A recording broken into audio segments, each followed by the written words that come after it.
Hello everybody and welcome to this video. In today's video we will be looking at the structure of the English language exam and the typical questions inside both papers, paper 1 and paper 2. As you can see, both paper 1 and paper 2 have a reading section, section A, and a writing section, section B. Both papers have equal weighting, and what I mean by that is they are both worth 50% of the overall marks. Each section is worth 40 marks. And therefore there is a total of 160 marks to be gained.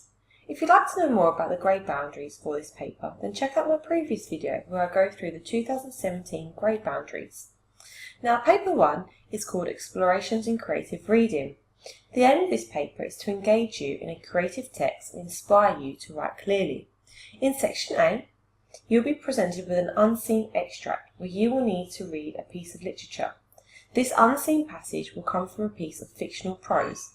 In paper 1, section A, you'll be expected to consider how writers use narrative and descriptive techniques to capture the interest of the readers. The source of the reading questions will be drawn from either a 20th or a 21st century text. It will include extracts from novels, short stories, and will focus on a range of things such as openings, endings, narrative perspective, character, settings, etc. For paper 1, section B, you'll be expected to write creatively. The topic will be inspired by the theme of what you have read in section A. You will need to show off your narrative and descriptive skills in response to a written prompt, scenario, or a visual image. The second paper of this exam is called Writers' Viewpoints and Perspectives. The aim of this paper is to develop your insights into how writers have particular viewpoints and perspectives on issues or themes that are important. In section A, you'll be presented with 2 linked sources from different time periods and genres in order to consider how each presents a perspective or a viewpoint to influence the reader. Remember that once again these 2 sources will be unseen. The sources for the reading questions will be 1 non-fiction and 1 literary non-fiction. They will be drawn from the 19th century and either the 20th or the 21st century. The combination selected will always provide you with an opportunity to consider viewpoints and perspective over time. Choice of genre will include journalism, articles, reports, essays, travel writing, letters, diaries, autobiographies, biographies, etc. For paper 2, section B, you will be expected to produce a written text which is aimed to a specific audience, for example, your peers, your head teacher, the public. Once again, the topic will be inspired by the theme of what you have read in section A. So here is what a typical paper looks like. On the left, you will see the answer booklet. The answer booklet is where you will find the questions and lines to write your answer.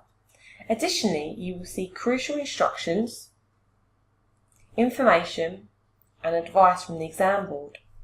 On the right you will see the insert. The insert will have the unseen passage inside, and in this paper it is the passage from the 20th century.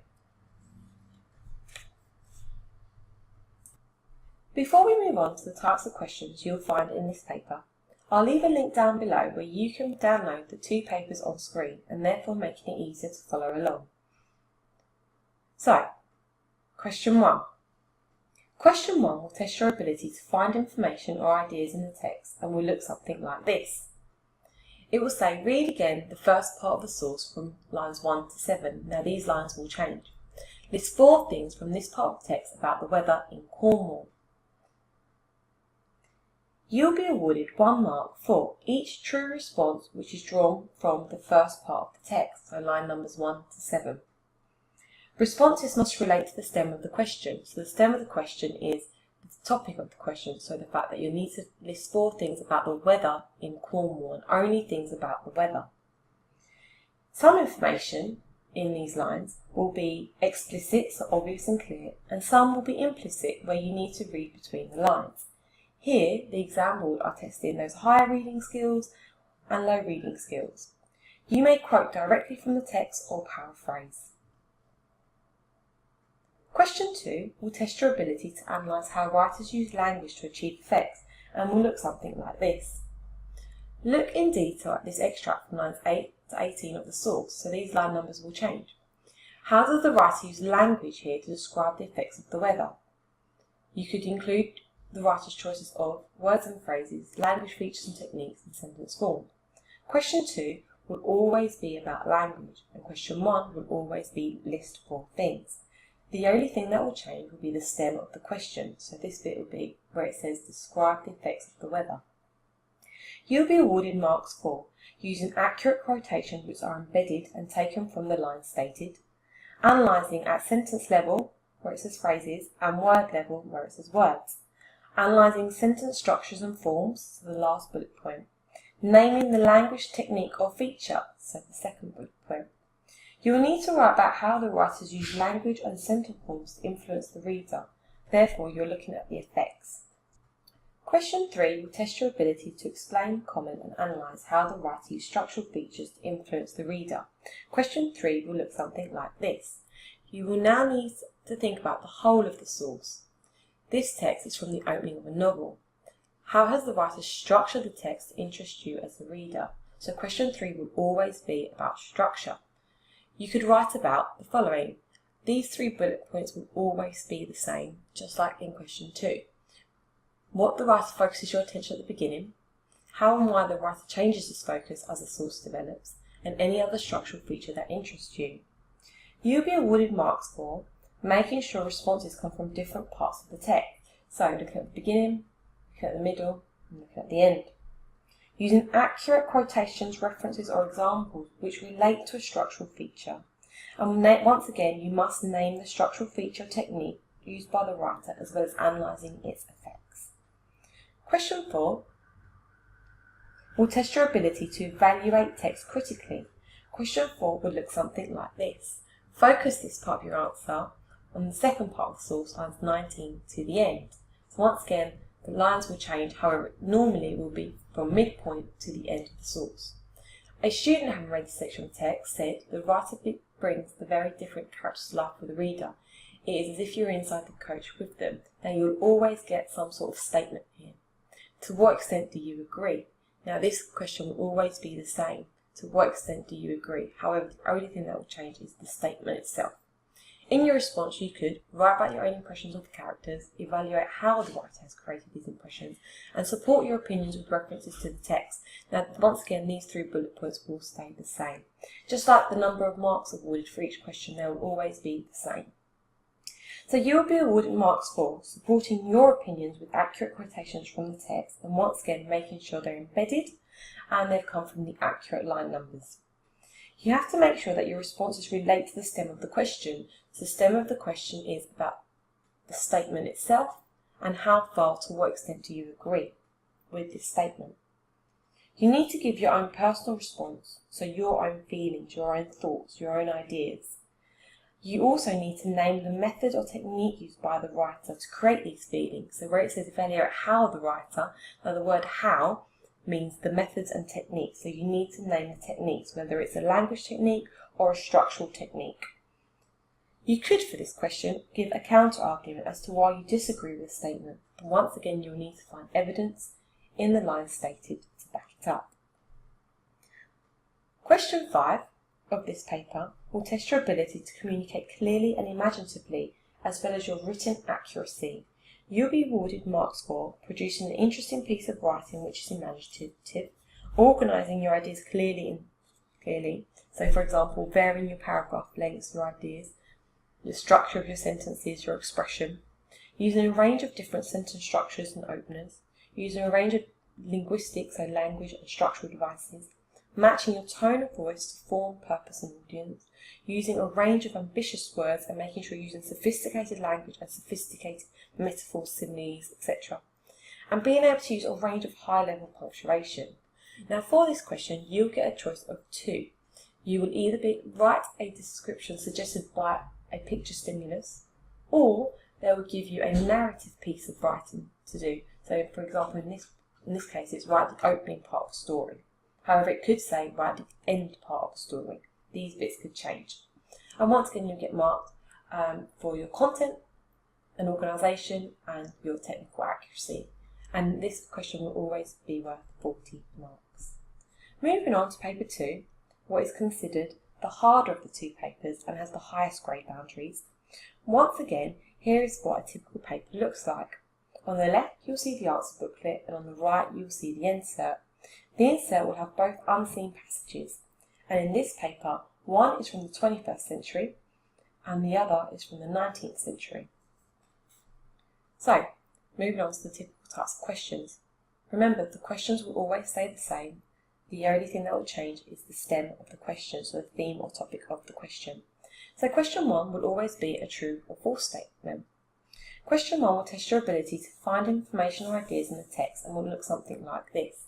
Choose 4 statements below which are true, and then shade the boxes the ones you think are true.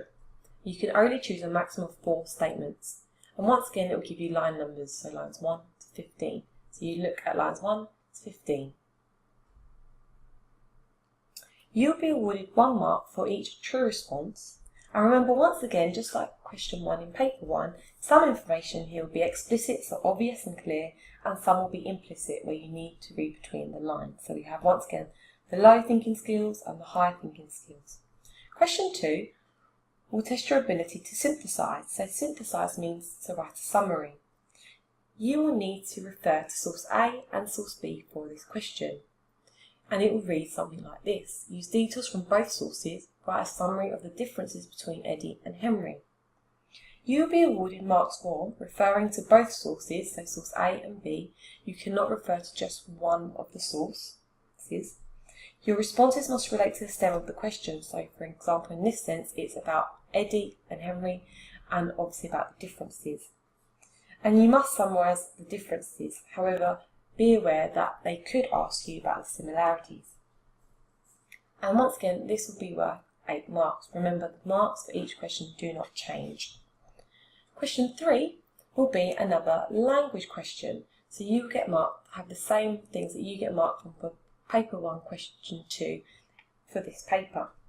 So question 3 will test your ability to analyse how the writer used language and structure to achieve effects, and will look something like this. You now need to refer to only source B, so make sure you get a look at the right source, and they may change it, it might be source A. The letter by Henry, written to his father. How does Henry use language to try and influence his father? So you will need to use the whole of this source. You'll get marks for using accurate quotations, which are embedded, analysing sentence level and word level analysis, analysing sentence structure, naming the language technique or feature, and once again making sure you talk about the effects and how those sort of features or methods used by the writer influence the reader. And this one will be worth 12 marks.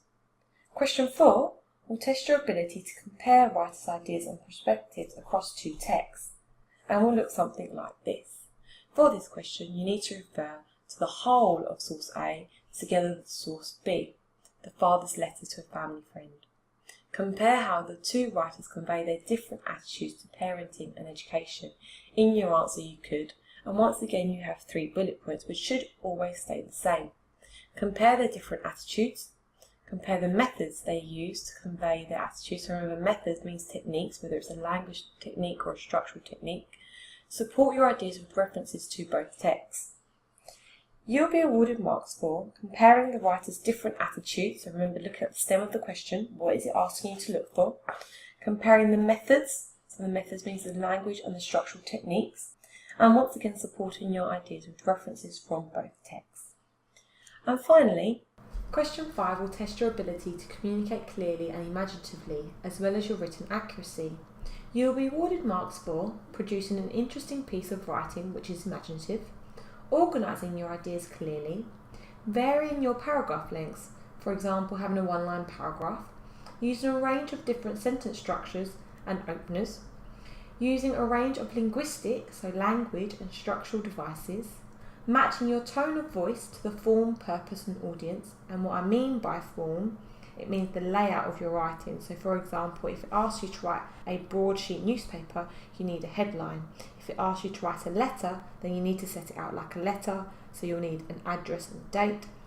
If it asks you to write a speech, then you'll need to introduce yourself and address your audience. Purpose, in this case, means to explain and argue your point of view, and your audience means who is it aimed at. So for example, if it asks you to write an article to your head teacher, to the adults, to the general public, you need to write in a formal manner.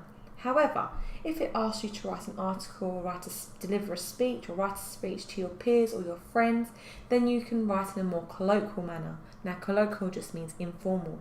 However, that does not mean slang.